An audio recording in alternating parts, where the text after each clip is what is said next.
And then obviously, like the thing that I like that you added was the noble part. And I've actually, funny enough, said this like at least not on the podcast, but I've said this like with my friends at least is because they mentioned something about fulfilling your desires, right? Which I feel like is not the best way to go about it. I actually did, funny enough, use that same word, noble, right? So I feel like because when you fulfill something that's noble, there's more to it than just your mere desires to it. Like as you said, like there's a duty to fulfilling it, right? Right. Yeah. And there's a fine line between that too as well, because it's like, we have desires, right? But what is the essence of those desires? What is the purpose of those desires?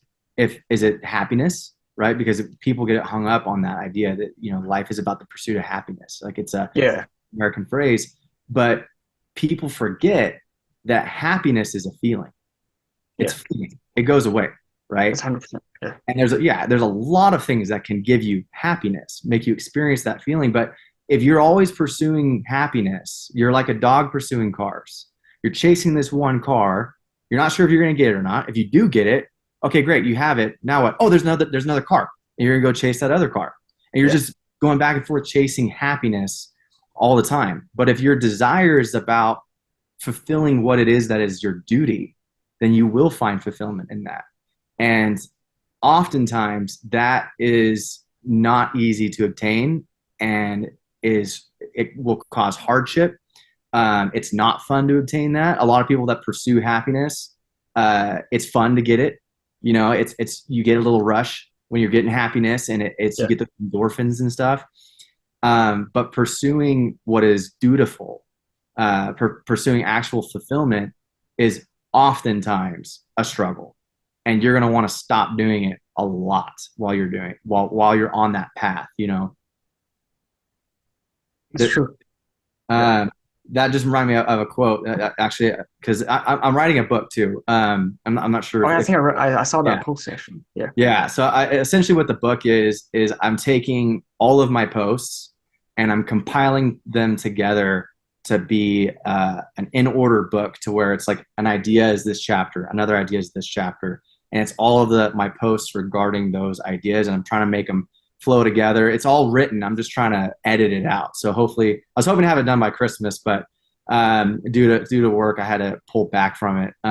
But I'm starting to pour back into it a little bit, and hopefully have it done and published at some point early next year is the goal. But anyway, there was a quote that as I was editing it today came across, and it's only he who is master of himself is successful, for only he is fulfilled, and only in fulfillment is divinity. So again, it's that mastery of the self, willing to sacrifice the self, and that is how you find true fulfillment, right? And finding that true fulfillment is you're on the path to divinity. You're doing what you were made to do. You're doing why you're here, not just chasing cars, the happiness cars. You know what I mean? yeah. It's it's more than that.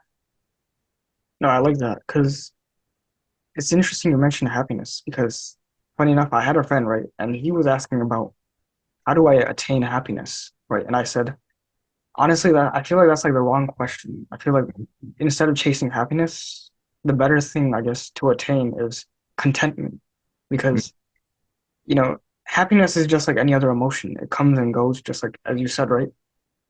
There's no way on earth you will always be happy. It's just not possible because unfortunately, there are going to be some things that you face in life that will, it will give you sadness or anger, whatever it is, right? So for happiness, it's kind of like it comes and goes because, God forbid that like anything bad happens to you, but there's no, like, especially if it's something super extreme, there's no way you're going to be happy through that, right? Right. So it's like contentment will give you that because, even if you're not going to be happy, you'll be like, even though I'm going through this hardship, at least I'm better off than a lot of other people, right? Maybe whether it's even in the country or outside of in the world in general, you know. And I feel like a lot of contentment can come from gratitude No, and where you're at least. yeah. Contentment is it's another thing that I've talked about too, and it's important to be able to be content. But at the same time, too, contentment has a dark side to it. It does have a degenerate path that you can fall upon, thinking you're doing something noble and good by being content, but it can also cause complacency. No. And complacency is it's just a pond, right? When you first find this pond and it's a young pond, it's beautiful. You got animals living in it, sun's hitting it just right. But if there's not rushing water, if there's not a storm coming to move that water around, to refill it, to be constantly pouring into it, that pond will start to fester. It'll start to stink. It'll start to dry up. And then it turns into a marsh and then dried out land that's got nothing in it, you know? So even though it's important to be content, contentment has its limitations. It's a good state of being, especially after a failure, right? If you fail, you need to be content with the fact that you failed. You need to Yeah. embrace that, like being content with the state that you're in, that you failed to achieve that goal you had. So you need to accept where you're at right now is extremely important. So that way you don't get burdened and bogged down by the idea of failure. But if you're not willing to face the storm again and move in that direction, and not being content with being content, then you could fall down into complacency, which, just like that pond, will eventually start to fester and stink in your life, and you're going to want more. Yeah. No, I like that, that distinction, right? Because, yeah, I guess in a way you are right, because contentment can make you mediocre, like Mm-hmm. too much of it at least, right? Exactly. It's a fine balance. There's life's not about extremes. It's not black and white, Yeah. right? It's important to have contentment again, right? But Yeah. that should also not be the pursuit. If contentment's the pursuit, you will become complacent. And if you could become complacent, you'll never achieve anything in life. You'll never feel Yeah. fulfilled. It's true. You mentioned balance, and funny enough, I'm recalling this quote, and it was actually by this one like MMA coach, and his name is Frost Zahabi, but he basically said that a good balance isn't 50-50. You will need like a bit more of something, right? So you might lean a bit more towards one side just because you need it a bit more. So he said it's kind of like it can be 60-40 or 70-30, depending on what it is. But obviously you want to avoid being too like 90-10 type of balance. Hmm. Because Yeah, that's interesting. yeah, because there's this quote, and it's kind of like this other quote that I heard. It was the extreme, yeah, the extreme, or I believe it was like the opposite of an extreme is still an extreme. Yeah, Hmm. Mm-hmm. No, that's an interesting point too, because it's like you do want to be leaning in one way or the other. And yeah, kind of going back to our example of this life is a state between hell and heaven and hell, right? It's a state between degeneracy and nobility, right? yeah, It's like we're constantly being faced with those things. Like you can't avoid having that shadow of the masses looming over you. Like it's that voice is within us, and so it's the goal is to get it to be a whisper, right? Like to bring down the cry of complacency, of luxury and comfort, to kill it as much as you can on your pursuit of nobility. And I talk about it too, like the pursuit of the Ubermensch, the pursuit of the divine principle, right?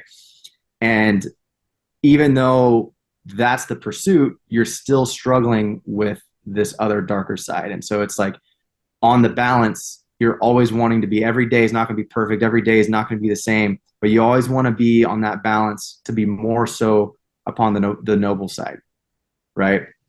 As much as possible. But again, it's like it's a daily balancing act of trying to suppress that constant slave morality that is especially prevalent in the modern world. yeah. Just so you, No, that's for sure.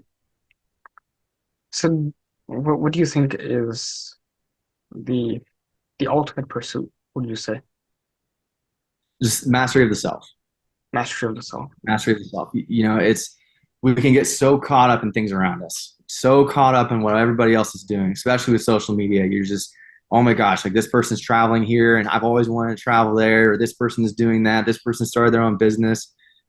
we get so caught up in what other people are doing and what the world is like that we forget that we need to start here.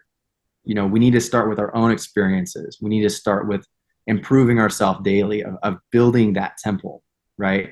And when you build a temple, the temple is ugly when it's being built. It makes no sense. It's out of balance. Stones are being piled upon stones. There's scaffolding. There's all kinds of stuff going on. There's debris and rubble everywhere. But when that temple is complete, it's beautiful. In fact, it's inspiring. It's awe-inspiring. And so that is just using an analogy what we want for our lives. We want to be building our temple. We want to be building ourselves, not just because we want beauty, right? To surround ourselves with beauty, to become something glorious, to become something that this world could remember, but that those that are passerby are inspired to do that themselves. I like that. We're in a war. We're in a war with our world. We're in a war with a war with ourselves.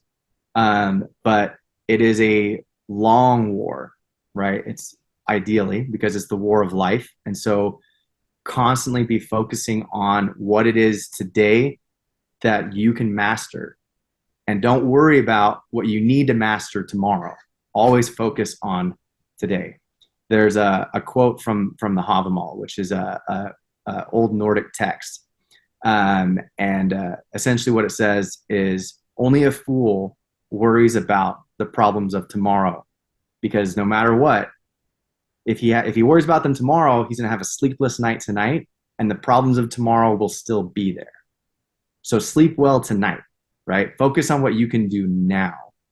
Focus on how you can become stronger and improve yourself now, and then you will have the tools you need to be able to take on the battle of tomorrow. I like that. I like that. Focus. It's basically focus on the now. Yes. I like that.